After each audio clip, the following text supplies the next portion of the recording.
యువ నాయకులు తమ్ముడు మహేష్కి, గణేష్కి, అదేవిధంగా ఇక్కడికి వచ్చిన మాదిగ బిడ్డలందరికీ కూడా మహా ఎంఆర్పిఎస్ తరఫున మాదిగ ఉద్యమాభివందనాలు తెలియజేస్తూ, మరి ముఖ్యంగా ఈరోజు మేమందరం కూడా మరి రామన్న నాయకత్వంలో మేమందరం కూడా మాట్లాడుకొని ఈ పార్లమెంట్ ఎలక్షన్లో 17 సీట్లలో మరి అదే విధంగా కంటోన్మెంట్ అసెంబ్లీ సెక్షన్లో కూడా సెగ్మెంట్లో కూడా కాంగ్రెస్ పార్టీకి సంపూర్ణ మద్దతు తెలియజేయాలని చెప్పి మేము అనుకొని పత్రికా మిత్రుల ద్వారా కాంగ్రెస్ పార్టీకి ఈ ఎలక్షన్లో సంపూర్ణ మద్దతు తెలియజేస్తూ ఉన్నాం.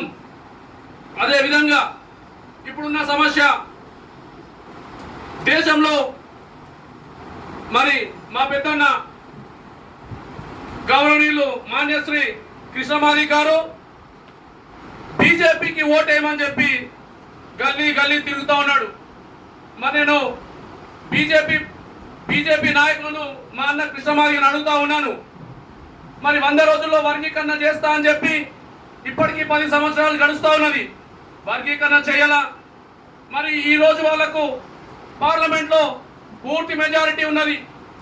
మరి ఏ పార్టీ అవసరం లేకుండా, ఏ పార్టీ మద్దతు లేకుండా వాళ్ళు పార్లమెంట్లో వర్గీకరణకు చట్టబద్ధత కల్పించే అవకాశం ఉన్నది.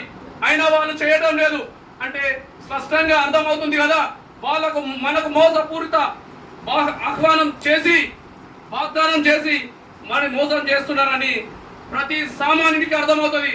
మరి అన్న కృష్ణన్న, ఇది మీకు ఎందుకు అర్థం కావటం లేదో చెప్పాలి. అదే విధంగా ఇప్పుడు 400 సీట్లు వస్తే భారత రాజ్యాంగాన్ని మార్చేస్తామని చెప్తున్నారు బీజేపీ నాయకులు. మరి భారత రాజ్యాంగాన్ని మార్చేస్తే ఎస్సీ, ఎస్టీ, బీసీ మైనారిటీలకు ఎక్కడ కూడా రిజర్వేషన్ ఉండవు. మరి రిజర్వేషన్లు ఉండవని చెప్పిన పార్టీకి మరి కృష్ణమాది కన్నా మద్దతు ఎట్లా ప్రకటిస్తాడు? మరి రాజ్యాంగంలో మార్చేస్తే మరి రిజర్వేషన్లే ఉన్నప్పుడు వర్గీకరణ ఎట్లా జరుగుతుందో జాతికి సమాధానం చెప్పాలని చెప్పి మా పెద్దన్న కృష్ణమాదిని అడుగుతా ఉన్నాను.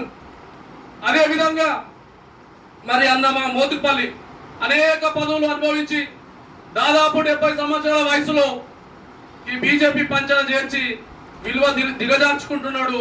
మరి ఇంతకన్నా మనల కోసం మాట్లాడడానికి, ఈ నీచ స్థితికి దిగజారిన మనల కోసం మాట్లాడడానికి మనసు కూడా ఒప్పటం లేదు.